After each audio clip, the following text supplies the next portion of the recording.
হজ করতে গিয়েছিলেন, পাকিস্তানের একজন মুফতি।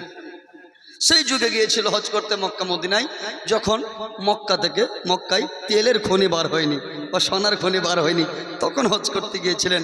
মক্কায় হজ করে মদিনা শরীফে গেছে আমার নবীর রোজা শরীফের জিয়ারত করতে। তো আমার নবীর রোজার পাশে একটা বিল্ডিং ভাড়া করে থাকলেন।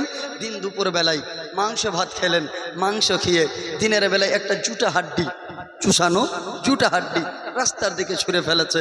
দেখছে হঠাৎ করে একটি বাচ্চা, গায়ে কোনো জামা নাই, মাথায় কোনো টুপি নাই, বাচ্চাটা এসে ওই জুটা হাড্ডিটা তুলে চুষতে শুরু করেছে।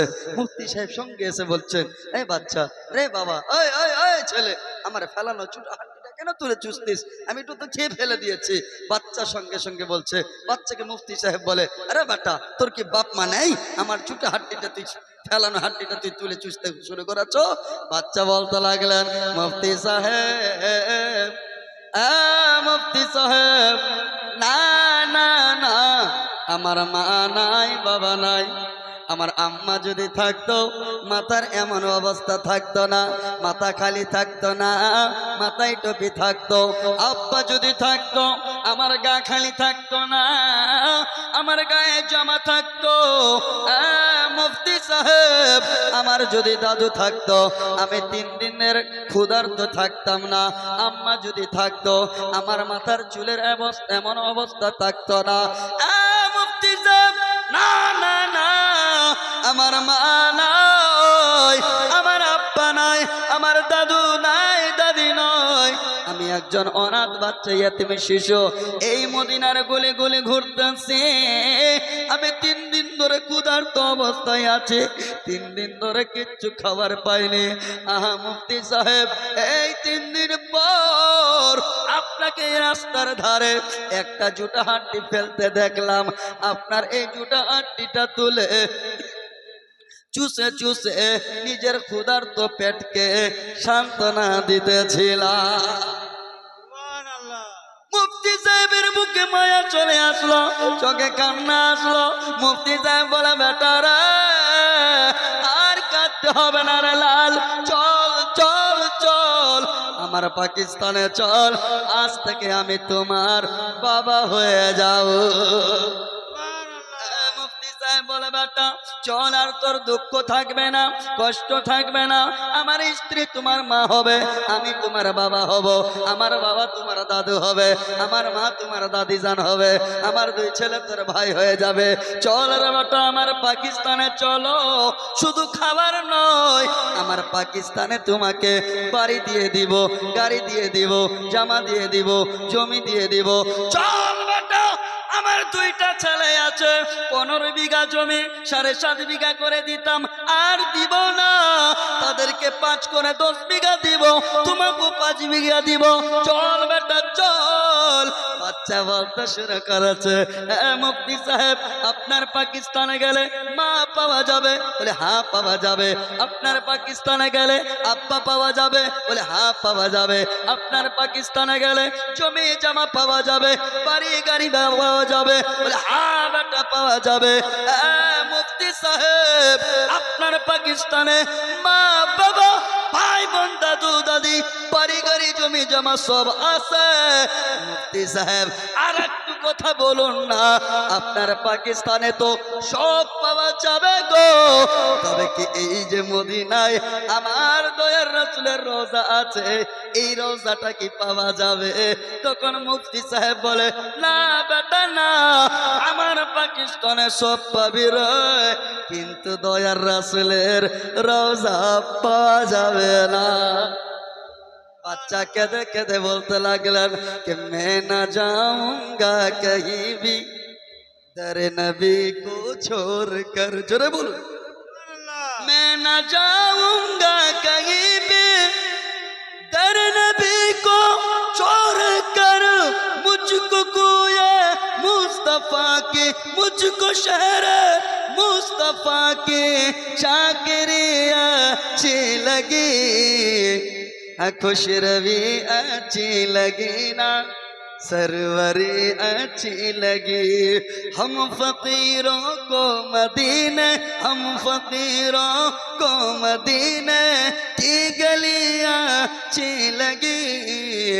खुश रवि अच्छी लगी ना, सरवरी अच्छी लगी। মুফতি সাহেব বলেন বাচ্চা চল, বলে না না না আমি মদিনা ছেড়ে যাব না। বলে কেন?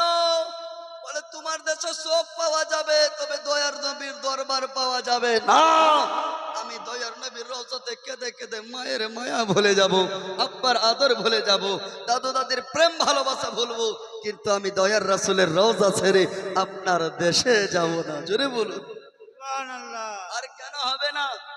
শায়ের বলতে कि नाज कर तो ए हलीमा सरवरे कौनैन पर। जोरे बोलो नाज माने गर्वित हो। दयार नबीर दुधमा हजरते हालिमा তুমি দয়ার নবীর উপরে গর্বিত হও। বলে কেন? বলে আসলে তুমি দয়ার নবীকে পালন লালন করনি, আসলে আমার নবী তোমাকে লালন পালন করেছে। कि नाज कर तो ए हलीमा सरवरे कौनैन पर, के नाज कर तो ऐ हलीमा सरवरे कौनैन पर। कर लगे अच्छी तो तेरी, कर लगे अच्छी तो तेरी झोपड़ी अच्छी लगी। खुश रवि अच्छी लगी ना, सरवरे अच्छी लगी। बोलेन अल्लाहुम्मा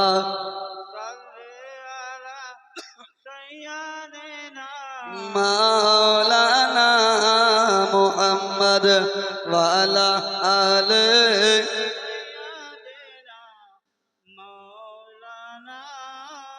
मुहम्मद सल्लल्लाहु ताला अलैहि वसल्लम। समस्त प्रशंसा महान रब्बुल आलमीনের জন্যই, যিনি এক ও দ্বিতীয় সারা কুল কায়নাতের মালিক, 18,000 মখলুকাতের মালিক ওই আল্লাহ, যিনি আপনাদেরকে এবং আমাকে সৃষ্টি করেছেন। আজকের এই মাহফিলে আসার বসার তৌফিক দিয়েছেন, আল্লাহর শুকরিয়া জ্ঞাপন করি। বলেন আলহামদুলিল্লাহি রাব্বিল আলামিন।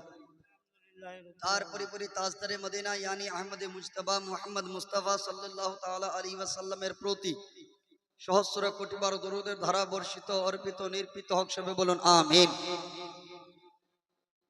বারাদার, আমি কোরআনের আয়াত পাঠ করেছিলাম। আল্লাহ তাবারক ওয়া তাআলা বলেন ওয়ালা সাওফা ইউতিকা রাব্বুকা ফাতারদা। আল্লাহ বলছেন হাবিব, হাবিব মানে দয়ার নবীকে বলছেন, হে হাবিব अन करीब तुम्हारा रब तुमको इतना देगा कि तू राजी हो जाएगा। जोरे बोलो আল্লাহ বলছে বন্ধু, আল্লাহ বলছেন হাবিব, আল্লাহ তোমাকে, তোমার রব তোমাকে এত দিবে যে তুমি সন্তুষ্ট হয়ে যাবা। এবং হাবিব কততে যে রাজি হবে, আর আল্লাহ কত যে দেওয়ার ক্ষমতা রাখে, লেনে वाला আর দেনে वाला জানে। জোরে বলুন लेने वाला এবং देने वाला জানে। বেরাদার, আমার নবী কে রাজি করার ওয়াদা করেছেন কে? আল্লাহ। যে বন্ধু তোমাকে আমি রাজি করব, তুমি কাতে রাজি হবা সেটাতেই রাজি করব। আল্লাহর নবী যাতে রাজি হবে আল্লাহ সেটাতেই রাজি করবেন। আর আমার নবী বলছেন ততক্ষণ পর্যন্ত আমি রাজি হব না, অর্থাৎ আমি খুশি হব না, যতক্ষণ পর্যন্ত এক একটা গুনহগার উম্মতকে আমি ক্ষমা না করিয়ে, তাদের সুপারিশ না করিয়ে, শাফাআত না করিয়ে জান্নাতে প্রবেশ করাই দিব না। জোরে বলুন সুবহানাল্লাহ। ব্রাদার, এই নবীর আমরা এমন নবীর উম্মত, যে নবীর উম্মত হওয়ার জন্যই বনি ইসরাইলের জামানার নবীরা আকাঙ্ক্ষিত ছিলেন। হযরতে মুসা কালিমুল্লাহ আল্লাহকে বলে, আল্লাহ আমি শুনেছি তাওরাত কিতাবের মধ্যে পাওয়া যায় এমন এক নবী আসবে, যেই নবী সব নবীর শেষে আসবে, কিন্তু ওই নবীর উম্মতরা সব নবীর উম্মতের আগে যাবে। এই অফারটা আমার উম্মতকে দেওয়া যায় না। বলছে না, এই অফার তোমার জন্যই নয়, তোমার উম্মতের জন্যই নয়।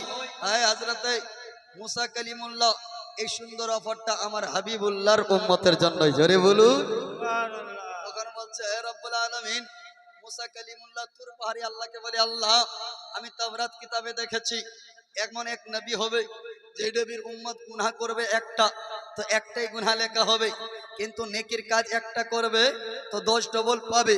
অর্থাৎ 10 টাকা দাম দিলে 100 টাকার সমান স্বভাব পাবে, একটা 10টা নেকি করলে 100টা নেকির সমান স্বভাব পাবে। কিন্তু এত সুন্দর অফার আমার উম্মতকে দেওয়া হোক, আল্লাহ বলছে এ কালিমুল্লাহ, এই সুন্দর অফারটা তোমার জন্যই নয়, স্পেশাল ভাবে এই অফারটা রেখেছি আমার বন্ধু মুহাম্মদুর রাসূলুল্লাহর উম্মতের জন্য। তখন হযরতে মুসা কালিমুল্লাহ বলছে এত সুন্দর সুন্দর যদি অফার ওই নবী মুহাম্মদুর রাসূলুল্লাহর উম্মতের জন্যই ছিল, তাহলে আমাকে নবী বানাইলে কেন? আমি আরো খুশি আনন্দ হইতাম যদি আমাকে নবী না বানিয়ে নবী মুহাম্মদুর রাসূলুল্লাহর উম্মতি বানাইতেন। জোরে বলে সুবহানাল্লাহ। মায়াপুরের মুসলমানেরা, আল্লাহ আমাদের উপরে কত রহম ও করম করেছেন। শেষ জামানার আখিরে নবী মুহাম্মদুর রাসূলুল্লাহ সাল্লাল্লাহু তাআলা আলাইহি ওয়াসাল্লামের উম্মতি হিসাবে আমাদেরকে কবুল করেছেন। আর শুধু আমাদেরকে মুসলমান নবীর উম্মত নয়, মুসলমান রূপে জন্ম, মুসলমান ঘরে জন্ম বানিয়ে করিয়েছেন। এবং কি আল্লাহ তাবারক ওয়া তাআলা আমাদেরকে সুন্নি ঘরে জন্মিয়েছেন। জোরে বল সুবহানাল্লাহ। এটা অনেক বড় নিয়ামত। মনে রাখবেন, আপনারা যে মাদ্রাসার উন্নতি কল্পে জলসা করেছেন, ফাতেমাতুজ জোহরা লিল বানাত মিশন, এই ফাতেমাতুজ জোহরা লিল বানাত মহিলা মাদ্রাসার উন্নতি কল্পে দিবারাত্রি ব্যাপী জলসা। আজকে এই মহিলা মাদ্রাসার কি গুরুত্ব, আজকে আমাদের বিভিন্ন জায়গায় এলাকায় এলাকায় মাদ্রাসা আছে না? ছেলেদের মাদ্রাসা, আপনি যাবেন বলরামপুরে ছেলে মাদ্রাসা, বজবাড়িতে ছেলে মাদ্রাসা, আপনি বিভিন্ন জায়গায় চলে যান, স্বরূপগঞ্জ থেকে আপনি বিষ্টপুর থেকে আপনি ওদিকে ধরেন মোবারকপুর, শীতলপুর, মোবারকপুরের মাটিতেই তো 3টা মাদ্রাসা, তারপরে শীতলপুর চলে যান, প্রত্যেকটা গ্রাম গ্রাম কম বেশি মাদ্রাসা আছে ছেলেদের। আল্লাহর নবী হাদিস শরীফের মধ্যে বলেছেন তালাবুল ইলমি ফরিদাতুন আলা কুল্লি মুসলিমিন ওয়াল মুসলিমা, প্রত্যেক মুসলমান নরনারীদের সঙ্গে জন্যই দিন ধর্মের শিক্ষা অর্জন করা ফরজ রহিয়াছে। এই মুসলমান মনে রাখবেন, নর এবং নারীদের জন্যই, নরদের জন্যই মাদ্রাসা গ্রাম গ্রাম, বলে নারীদের জন্য শিক্ষার দরকার আছে কিনা?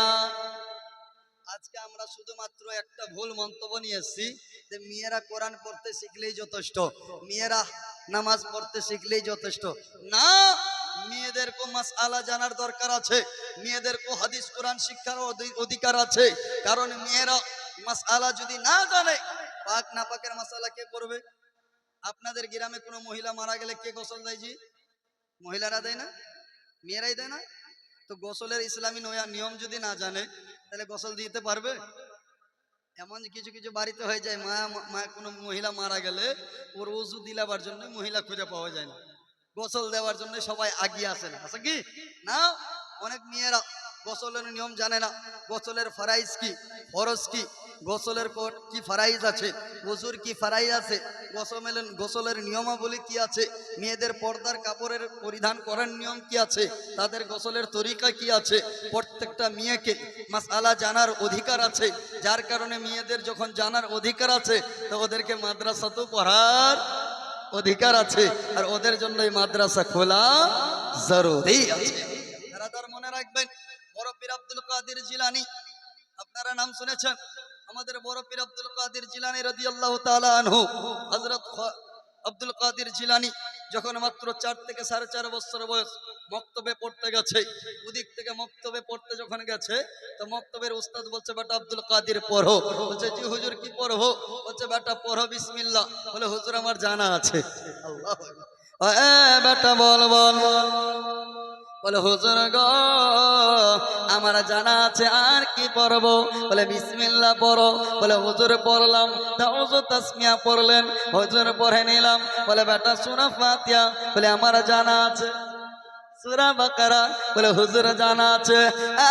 বেটা আব্দুল কাদের রে, তুই কি বলতেছিস? এই মাত্র 4 থেকে 4.5 বছর বয়স। বলে হুজুর গো আমার কোরআন মুখস্থ আছে। বলে পড়তো দেখে।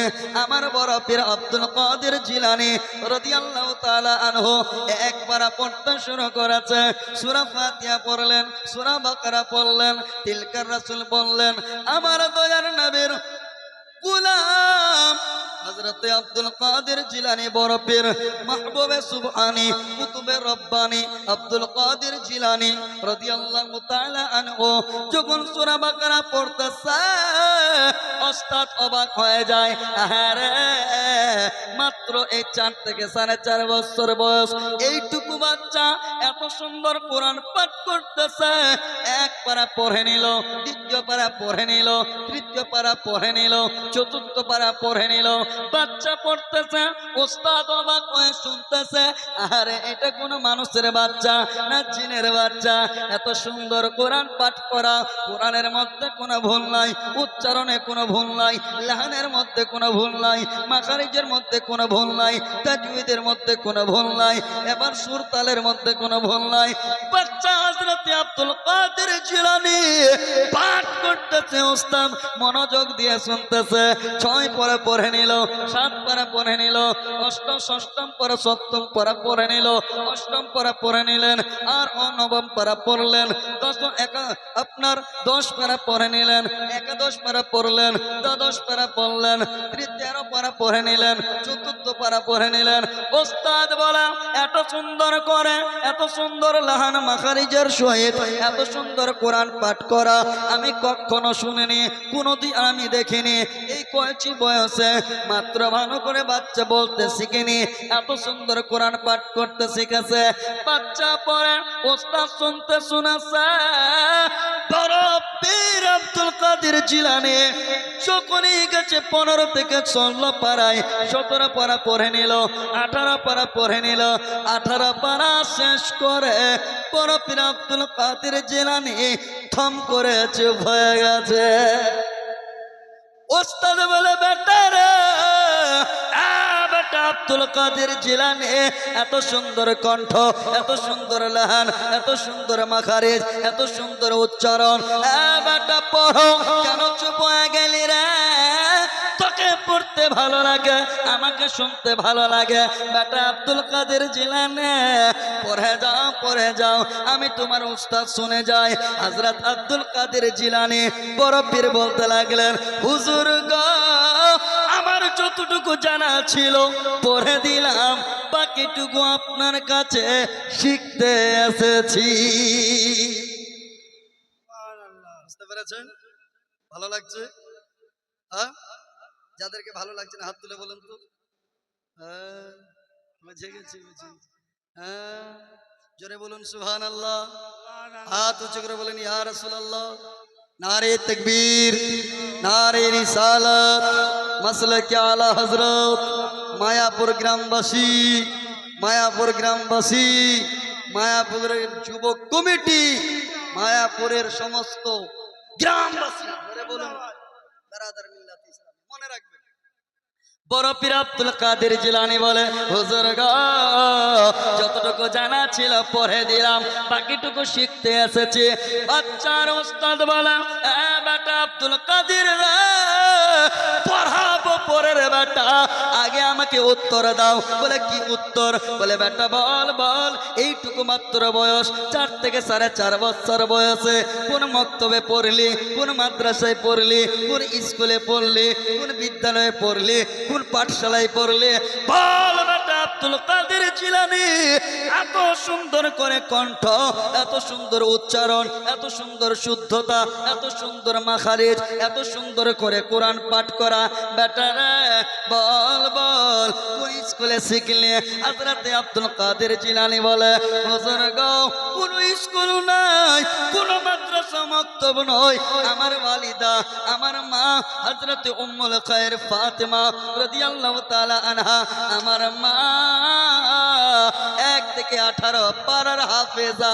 জোরে বলুন, আমার মা 1 থেকে 18 পারা কোরআনের হাফিজা। আমার মা প্রতিদিন ভোরবেলায় জাগতো, তাহাজ্জুদের নামাজের পরে মা কোরআন তিলাওয়াত করতেন, আবার ফজর পড়তেন। ফজরের নামাজের পরে মা যতক্ষণ পর্যন্ত 1 থেকে 18 পারা কোরআন পাঠ করতো না, মা কোনো বাড়ির কাজে হাত লাগাইতেন না, বাড়িতে ঝাড়ু দিতেন না, থালি বাসন মাজতেন না, মা কোনো কাজ করতেন না, মা পাঠ করতো। আর আমি মায়ের পেটে থেকে শুনে শুনে মুখস্থ করে ফেলেছি। বড় পীর আব্দুল কাদের জিলানী, হ্যাঁ, আব্দুল কাদের জিলানী, বড় পীর, যে মায়ের গর্ভে 18 পারা কোরআনের হাফিজ। তো বলেন কেন? আমার মা 18 পারার হাফিজা। জোরে বলুন, মা আগে ওর জন্য একজন কবি বলতেছেন, মায়ের শিক্ষা আগে হলে শিশু শিখে মায়ের কোলে। বাচ্চাদের প্রথম বিদ্যালয় হচ্ছে মায়ের কোল। মা যদি পড়ালেখা না হয়, মা যদি শিক্ষিত না হয়, বাচ্চাদেরকে কি শিক্ষা দিবে? মা, আজকালের মেয়েরা এরা তো মোবাইল নিয়ে পাগল, ফেসবুক নিয়ে পাগল। কিছু কিছু মেয়ে আছে, এরা মোবাইলে স্ট্যাটাস দিবে। আবার আছে না, আপনাদের এলাকায় নাই হতে পারে, বিয়ে হলো, ছেলে মেয়ের বিয়ে ঠিকঠাক হলো, হলুদ যেই দিন লাগলো, হলুদ লাগা শরীরে একটা করে ফটো ছেলে তুললো, একটা মেয়ে, আর ছেলে মেয়ে ফটো তুলে আবার স্ট্যাটাস দিচ্ছে, হ্যাপি ম্যারেজ ডে। না, হ্যাঁ, বিবাহের ছবি, বিয়ে এখনো হয়নি, মৌলবি বিহা পড়ায়নি, কিন্তু